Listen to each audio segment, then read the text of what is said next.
Hello, everyone, and welcome back to the sixth ever On the Gridiron episode. I am your host, Matthew Heiserman, and today we have a lot of great stuff to break down. Of course, multiple big trades took place in the NFL yesterday, and we're going to be, recapping some injuries that occurred during week 6 of the NFL season. Of course, week 6 just wrapped up a very heavy week for injuries, unfortunately, but I do think that we have to cover some of them. I mean, let's get right into it now, though, starting with obviously Davante Adams to the New York Jets. And I think this is something that all of us could have predicted, him reuniting with former Packers quarterback Aaron Rodgers. Of course, played 8 seasons with Rodgers in Green Bay from 2014 to 2021. Um, yeah, so as I was saying, just I think we all could have expected this. It was just a matter of time until, the deal was finally signed off on.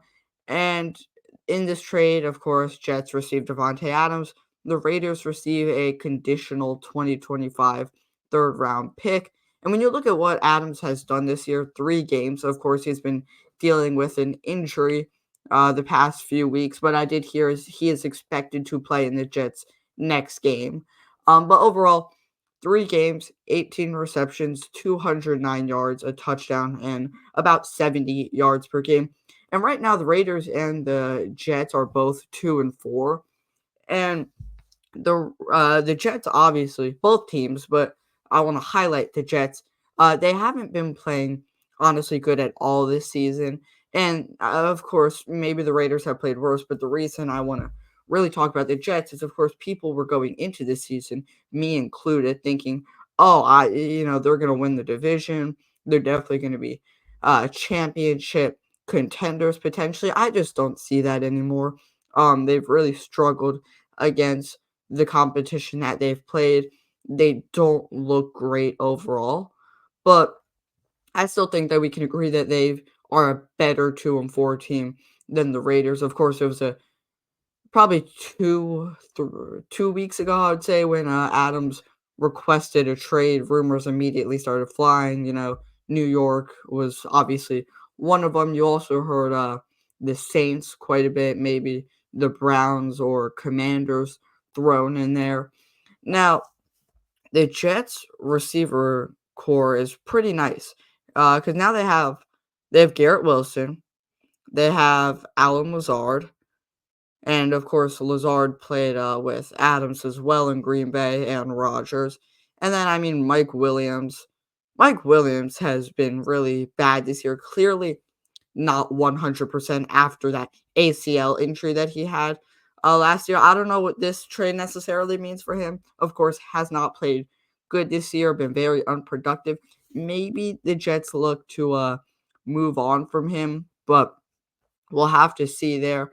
Lazard, he's had a few drops, here and there, had some struggles, but overall he's been really good, making some big plays, of course, highlighting that Hail Mary that he had in the game against the Bills on Monday Night Football at the end of the second quarter was one of them. And then I don't know if you guys saw this, that catch that he had, guarded by the defender, just went right into, his hands. Amazing throw by Aaron Rodgers, amazing catch. But no, Lazard's been pretty good this season. So the main part that I want to talk about within this trade is, does this make the Jets contenders? And of course, they're off to a rough start. They're third in their division. The Bills are number one at 4-2. The Dolphins are number two at 2-3. And then you have the Jets at 2-4 and the Patriots at 1-5. The Dolphins are the only team to have had their bye. And then the upcoming schedule for the Jets, they play the Steelers, who are 4-2, but I wouldn't consider the Steelers the toughest of competition. And then they play the Patriots again, as I mentioned, divisional matchup. Now we look at those first 2 games that they have with Adams, the Steelers and the Patriots. Again, Steelers record says they're good. Don't really think they're that good. Don't put that many points up on the board. I think that those first 2 games with Adams should be wins. But I also think that they use those games to, just kind of test him out a little bit in the offense, get used to the new system, get everyone involved with having him in the offense. Of course, takes a lot of adjustments. I've heard that he's, fit in so far pretty well after, I guess, one day of practice. He's learned a lot of the playbook, doing pretty good. And I mean, that's not a surprise, of course, being reunited with Aaron Rodgers. They already have that pre-built connection. But those first two games are ones where they really have to, get used to things. And then they play the Texans, who are 5-1, and the Cardinals, who are 2-4. However, I don't think the Cardinals are necessarily a 2-4 team. I think that the Cardinals may be better than the Steelers. Perhaps they're both not great, but you know, now we're talking about two games that they absolutely need to win. Of course, there are a few games behind the Bills in the division. The Steelers and Patriots, they should win those, but again, they're getting used to having Adams on their team. Maybe they're adjusting some stuff, so it's okay. Maybe they lose one of those. These two games against the Texans and Cardinals are absolutely must win for them, especially if they're trying to not only catch the Bills, but get a solid seeding in the playoffs. That's even if they make the playoffs. Of course, I'm not confident that they're going to catch the Bills, and I don't think they will. Of course, it's only been 6 games. So it's hard to overreact right now, and you can't overreact and say it's too late for the Jets to do anything. But I just don't think, and we'll get to obviously the Amari Cooper trade, Amari Cooper trade later. But I don't think that they're going to be able to catch the Bills if they make the playoffs. I mean, they're going to be a wild card. That's kind of a guarantee if they make the playoffs. And it's hard not to count out Rodgers, Adams in the playoffs, but I don't see them doing anything, making any real major noise. I don't see them getting to the Super Bowl, especially don't see them obviously winning the Super Bowl. Um but I think that this season was kind of a fail for them if they don't make the playoffs. They put so much into getting Rodgers. No, they didn't put that much into getting Adams, I guess. But you're using some of your future to get Davante Adams. You've made some big moves, and you obviously want to see that pay off. Rodgers, what is he, 40, 41 right now? He doesn't have that much time left, and his team could go very downhill if they don't win this season. And I'm just that they will win this season, but of course, we'll see. And then we go over to that Amari Cooper trade to the Buffalo Bills. Another big trade that took place on the same day. Again, another trade in that division. Of course, the Bills this time, and then the Jets. But let me just first say what happened in this trade. The Bills receive Amari Cooper in a 2025 sixth round pick, and then the Browns receive a 2025 third round pick and a 2026 seventh round pick. So I just want to start by saying a really good, really, really good deal for the Bills. Because the fact that they gave up a third round pick and a seventh round pick for a player who I'll get more into this later, for a player that I think can really help them be contenders, that is a really good deal for them. Obviously, did not, and this is the point I was emphasizing, did not give up really that much.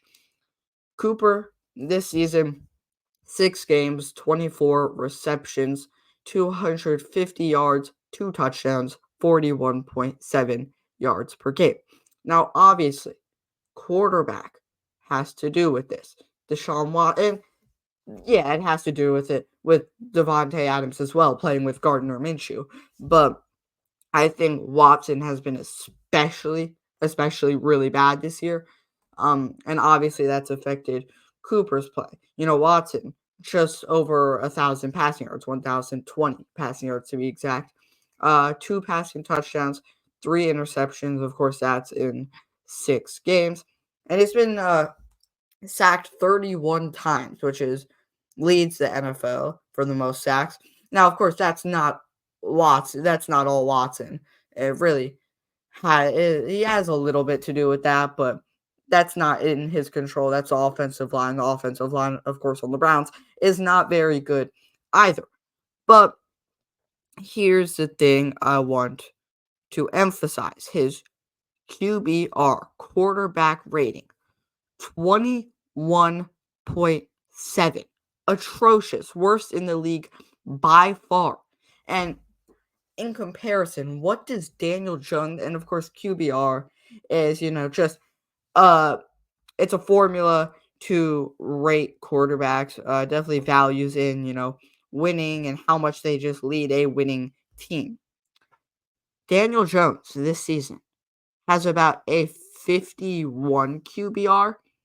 If I'm remembering that correctly, I know I looked at it earlier. I believe it was 51. Deshaun Watson has a 21.7 QBR. That is atrocious. Now, honestly, I don't know if the Browns are going to win another game this season. And you might be thinking, "Oh, I actually don't know this." Or, are they playing the Panthers? Are they playing the Patriots? Obviously those should be wins. I think the Browns are so bad.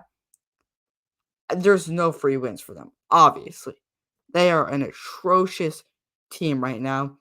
The most amount of wins I see them getting in the rest of the season would be 2. I think that would make them 3-14 because I'm pretty sure they've only won 1 game this year against the Jaguars. But that would make them 3-14. I could also very well see them going 2-15 and potentially only winning the 1 game that they've already won and end up going 1-16. It's crazy, but honestly, I think they're just that bad. This team is atrocious. But the Browns don't matter right now. Of course, they're rebuilding, sort of. They're still paying Watson, and they still have some good players, but I'd say they're leaning towards rebuilding. But what really matters here is what this trade does for the Bills. And the main thing is it gives Josh Allen another weapon. Of course, we went into this season thinking, oh, is this a lackluster Bills team? And or not team, I meant wide receiver core. It's just a lackluster Bills wide receiver core. You had Khalil Shakir, you had Keon Coleman, you had Curtis Samuel. Now you're adding DJ Moore to that. A solid wide receiver one, especially with Josh Allen. You have Mac Hollins, who has been, doing a little bit in recent games. And so that's 5, rotational wide receivers. And then that's not it. You also have your other weapons. You have Dalton Kincaid, obviously, tight end, been doing a lot recently. You have James Cook, one of the better, in terms of production, I'd say one of the better running backs in the entire NFL, at least this year. And then Ray Davis, of course, it was not last night, 2 nights ago against the Jets, where Ray Davis had himself an absolute game, around 150 scrimmage yards. I know 97 rushing yards. Of course, James Cook was out that game, but just shows how much of a weapon Ray Davis is, and he's just a rookie, so there's a lot to like about him. Of course, Josh Allen, one of the best quarterbacks in the league. And I mentioned this earlier when I was talking about the Jets and are they contenders. I would be surprised if the Bills don't win this division. I think that they are without a doubt a top 4 team in the AFC. And I'll name those teams: the Ravens, Texans, and Chiefs. Not in that order. But the Ravens, Texans, and Chiefs, and then the Bills are the top 4 teams in the AFC. And I think that those are, of course, Ravens, Texans, Bills. I think those are the only contenders in that conference. I do think that there's a possibility that the Bills will make the Super Bowl this year. Of course, Patrick Mahomes has had a rough year. Not bad year, but to his standards, he's definitely struggled. And same thing last year, honestly. I mean, they still won the Super Bowl last year, but he definitely struggled last year. Kelsey struggled a lot this season. Really hasn't done too much. Been a little better in the past few weeks, but got off to a really slow start. Rasheed Rice out for the season. Hollywood Brown was hurt earlier. Um, Pacheco hurt. I mean, there's a lot of questions surrounding this team. Quite frankly, they might just prove me wrong and win the Super Bowl again. I sure hope that doesn't happen, but there's a lot that would make you think that this is not a Super Bowl winning Chiefs team. However, the Ravens, absolutely contenders. The Texans, I wouldn't say absolutely, but they are also contenders. I mean, they're 5-1 to start the season. Obviously, second year CJ Stroud is already a superstar and one of the best quarterbacks in the entire league. But yeah, I think that this Bills team will be in contention.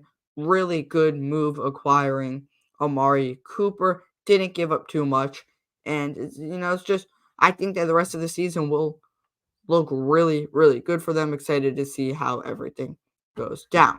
Now, I mentioned big week for injuries in the NFL. Of course, we never want to hear that, but there were a lot of injuries this week. Of course, a lot of injuries in football every week, but especially, major ones, I'd say, took place this week.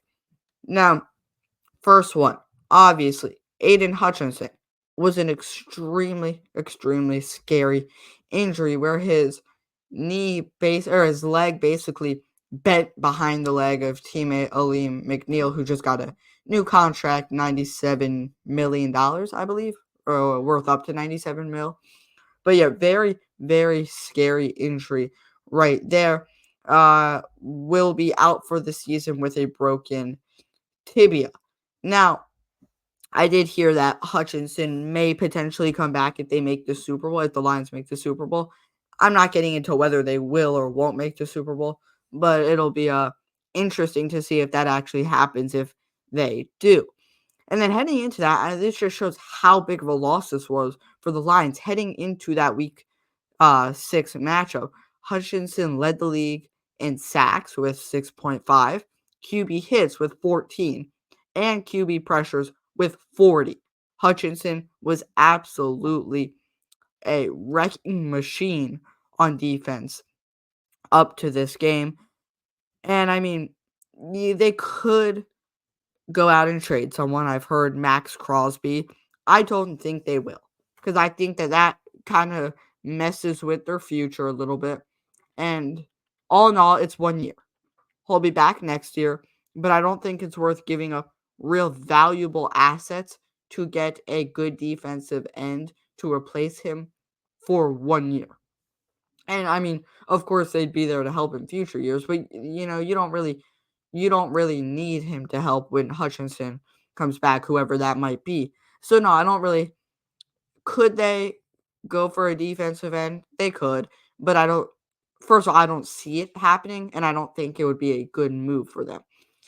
And then much uh a much smaller one, not smaller one, but not many people are talking about this one. Andrew Thomas, of course, a superstar offensive lineman for the New York Giants, had foot surgery, expected to miss the rest of the season. And then Jonathan Allen, Washington Commanders. He had a pectoral injury and he is going to miss the rest of the season. Big, big loss for the Commanders. Defensive line.